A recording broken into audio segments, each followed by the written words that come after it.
Assalamualaikum warahmatullahi wabarakatuh. Annyeonghaseyo yorobun. Kali ini kembali lagi bersama aku, Siva Klau, yang paling aneh. Nggak aneh sih, emang kayak gini pecicilan. Kali ini aku mau buat video tentang pembelajaran, bukan pengetahuan lah gitu kan, pengetahuan tentang politik Islam gitu kan. Temen-temenan nih, seorang Siva Klau yang biasanya buat video K-pop gitu kan, video-video tentang opa-opa Korea, anyong aseo gitu kan. Kok ini mbak buat video tentang pembelajar sih, pengetahuan gitu kan tentang politik Islam. Ya karena tugas sih guys, kalau bukan karena tugas gak buat gitu kan. Tugasnya ya penting banget ini guys, penting banget. Oke lanjut, tadi kan aku udah bilang tuh penting. Nah ini ada materi penting karena itu banyak yang belum kita ketahui gitu kan tentang politik Islam, termasuk aku gitu kan, nggak tahu nih gitu kan. Pada ini aku akan membahas salah satu tokoh dari Bani Umayyah. Siapakah dia? Nah dia adalah Yazid bin Muawiyah. Nah Yazid bin Muawiyah ini siapa sih Muawiyah? Yazid Muawiyah ini bin Muawiyah, ini susah banget emang. Nah dia tuh lahir di Suriah pada tanggal berapa ya? Oh iya, tanggal 23 Juli tahun 645 Masehi. Iya benar. Nah Yazid bin Muawiyah ini adalah anak dari Muawiyah I alias pendirinya Khalifahan Bani Umayyah. Ya, Umayyah yaitu Abu Sofyan. Ya itu adalah dia mantan gubernur Suriah yang mendirikan kekhalifahan Bani Umayyah.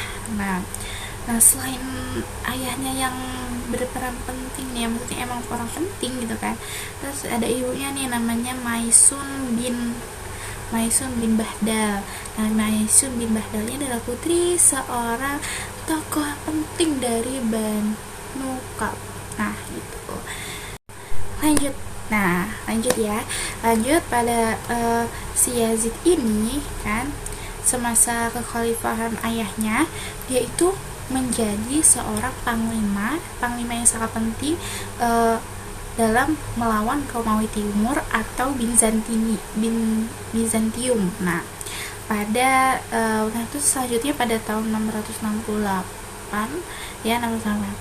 Yazid ini sampai di Chalcedon.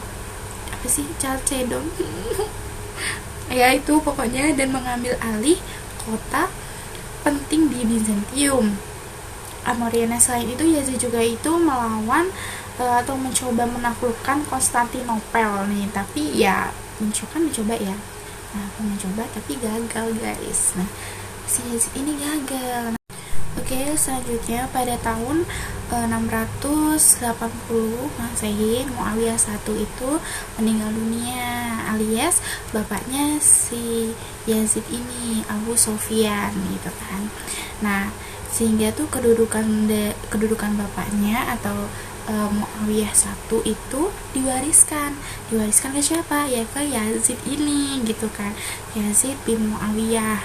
Nah sebagai khalifah yang kedua gitu kan, Nah ketika si Yazid ini naik tahta atau naik pangkatnya dari panglima menjadi seorang pemimpin atau khalifah yang kedua gitu kan, naik tahta. Nah sejumlah tokoh yang di Madinah itu tuh kayak menolak gitu, nggak mau tunduk nih sama si Yazid ya kan. Nah kenapa mereka nggak mau tunduk? Ya karena Muawiyah I itu dianggap melanggar perjanjian. Nah perjanjian dengan Hasan bin Ali pada tahun 661. Nah di mana si Muawiyah I atau pemimpin khalifah pertama Bani Umayyah itu berjanji tidak akan menunjuk seorang penerus gitu. Nah, jadi tokoh nih, banyak tokoh terang-terangan yang nggak mau mengakui mengakui si Yazid itu sebagai pemimpin. Yang pertama itu ada adiknya Hasan, Husain bin Ali, terus Abdullah bin Zubair.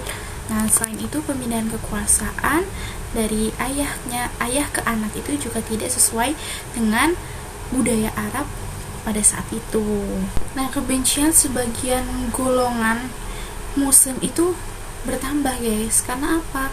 Karena mengetahui gaya hidup Yazid bin Muawiyah ini nih hedon gitu kan, hedon, terus habis itu hedon, suka foya-foya, mabuk-mabukan kayak gitu kan. Itu kan nggak mungkin kita menganggap ya itu kan masa pemimpin, maksudnya contoh gitu kan, untuk contoh kayak gitu sih gitu kan.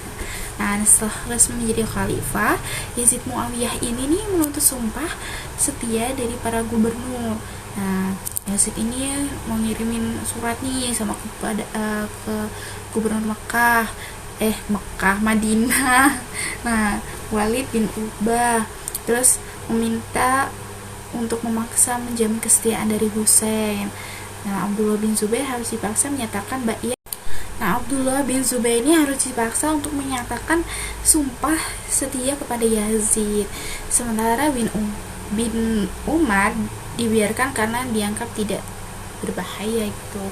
Nah, pada akhirnya si Husain gitu kan, hanya Husain saja yang menemui Walid, Mila dan Marwan. Husain mengatakan bahwa sumpah pengangkatan itu tidak akan berguna jika dilakukan di ruangan tertutup. Nah, sehingga harus dilakukan secara terbuka.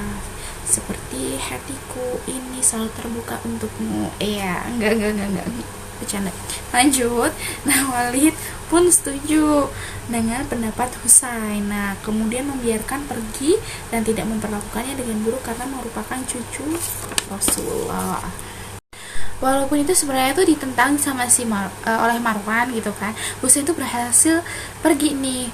Bahkan dia itu melarikan diri menuju Mekah, menyusul Abdullah bin Zubair tanpa menyatakan sumpah setia kepada si Yazid gitu kan. Walaupun demikian, Husain itu akhirnya meninggal, guys, ketika terbunuh oleh pendukungnya si Yazid gitu kan, pada saat pertempuran Karbala pada tanggal 10 Oktober ya kan, 10 Oktober tahun 680 Masehi. Nah, kematian Husain ini membuat kebencian terhadap si Yazid itu makin memburuk gitu kan, makin bertambah. Karena apa? Karena kepala Husain itu tuh dipenggal dan keluarganya itu tuh ditawan gitu kan. Jahat banget ya sih, guys. Jahat kayak dia. Jahat melarikan diri tanpa sebab. Nah, setelah kematian Husain ini, Abdullah bin Zubair ini semakin keras kan, menyatakan ketidakabsahan pemerintahannya si Yazid. Harus sih emang. Nah, ia juga meminta kaum Ansor ini untuk bekerja sama. Nah, di saat yang sama nih, supaya kaum Ansor tidak terpengaruh Zubair, Yazid mengundang mereka ke Damaskus dan memberikan berbagai hadiah. Disogok nih. Disogok. Hadiah untuk melunakkan hati mereka. Kan disogok. Akan tetapi bukan yang terbujuk, tapi kaum Ansor itu justru tidak menyukai Yazid nih, karena gaya hidupnya dipandang tidak pantas untuk menjadi pemimpin umat Islam gitu. Nah, masyarakat Madinah yang mengetahui gaya hidup Yazid memutuskan menarik sumpah setia mereka gitu. Nah, selain itu tuh sebagian golongan nggak ada yang suka gitu sama sikap khalifah yang melancarkan penyitaan tanah penduduk untuk meningkatkan pendapatan kekhalifahan gitu kan. Nah, merespons sikap dari masyarakat Madinah, Yazid itu mengirimkan 12.000 pasukan, khusus Arab gitu kan, pasukan khusus Arab Suriah yang dipimpin oleh Muslim bin Uqbah gitu pada pada bulan Agustus tahun 683. Nah, Uqbah ini sampai di Madinah dan memberi rakyat waktu selama 3 hari untuk menyerah. Katakan menyerah gitu kan. Nah, namun setelah 3 hari yang berlalu, penduduk itu masih tetap tidak bersedia memberikan sumpah setia pada Yazid gitu. Nah, sehingga nih ya, pertempuran itu dimulai. Nah, yang dimenangkan oleh pasukan Umayyah gitu. Setelah mengeksekusi para pemberontak dan memaksa rakyat untuk memperbarui kesetiaannya mereka, nah tentara Yazid ini menuju Mekah guna menaklukkan Abdullah bin Zubair gitu. Pasukan Bani Umayyah ini mengepung Mekah pada bulan September tahun 683 Masehi. Namun pengepungan berakhir itu setelah Yazid meninggal secara mendadak gitu pada November 683. Si Yazid ini meninggal dunia itu guys pada bulan November 683. Hasil pasukan Umayyah memilih mundur ke Suriah di mana makam Yazid bin Muawiyah ini berada gitu. Nah, setelah Yazid bin Muawiyah ini memilih mundur ke Suriah gitu, di mana makam Yazid ini menjadi khalifah. Makam Yazid bin Muawiyah ini menjadi khalifah, ada beberapa kemajuan di berbagai bidang, nah kecuali perluasan wilayah. Nah, Yazid ini diketahui menghentikan ambisi ayahnya untuk mengganggu kekaisaran Bizantium dan memilih memajukan pertahanan militernya di Suriah. Jadi si Yazid ini emang jahat banget ya guys ya, jahat banget gitu kan, jahat ya, karena ya orang nggak mau kok dipaksa gitu kan, jangan dipaksa dong, kayak dia maksa aku untuk nikah tapi kan akunya belum siap. Kan jadi bahas pribadi kita.